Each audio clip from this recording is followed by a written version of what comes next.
یہ ہے سیرت النبی صلی اللہ علیہ وسلم شارٹ سیریز، جہاں ہم نبی کریم صلی اللہ علیہ وسلم کی زندگی کو مختصر اور مؤثر انداز میں پیش کرتے ہیں، اور یہ ہے اس سیریز کی قسط نمبر 6۔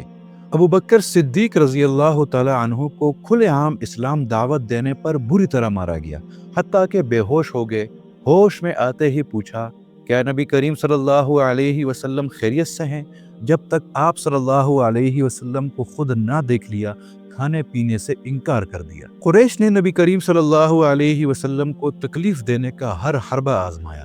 ایک دن عقبہ بن ابی معیط نے چادر گلے میں ڈال کر گھوٹنے کی کوشش کی، مگر ابو بکر صدیق رضی اللہ تعالی عنہ نے بچا لیا۔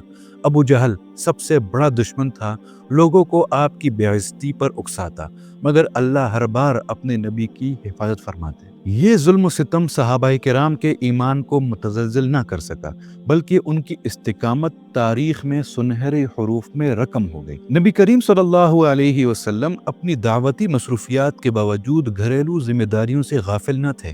آپ صلی اللہ علیہ وسلم کی بیٹیاں بھی دین کی راہ میں آپ کا بھرپور ساتھ دیتی۔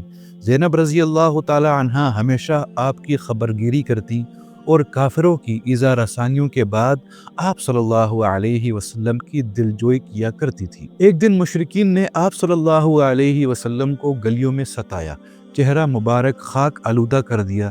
تب زینب رضی اللہ تعالی عنہا پانی لے کر آئیں اور آپ صلی اللہ علیہ وسلم کا چہرہ دھویا۔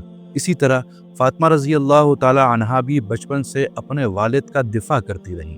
جب کفار نے مسجد الحرام میں سجدے کے دوران آپ صلی اللہ علیہ وسلم پر اونٹ کی اوجڑی ڈال دی تو فاطمہ رضی اللہ تعالی عنہا روتے ہوئے آئیں اور صفائی کی۔ نبی اکرم صلی اللہ علیہ وسلم کے صاحبزادے قاسم اور عبداللہ کم عمری میں وفات پا گئے۔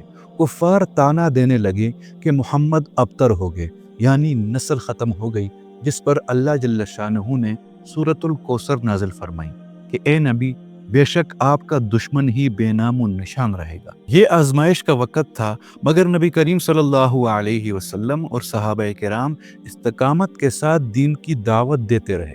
دار ارقم پہلا مرکز اسلام بنا، جہاں قرآن سیکھا اور سکھایا جاتا، وحی مسلمانوں کا حوصلہ بڑھاتی اور ہر سازش کا جواب بنتی۔ یہی وہ بنیاد تھی جس پر ایک نئی امت تشکیل پائی اور دین اسلام پوری دنیا میں پھیل گیا۔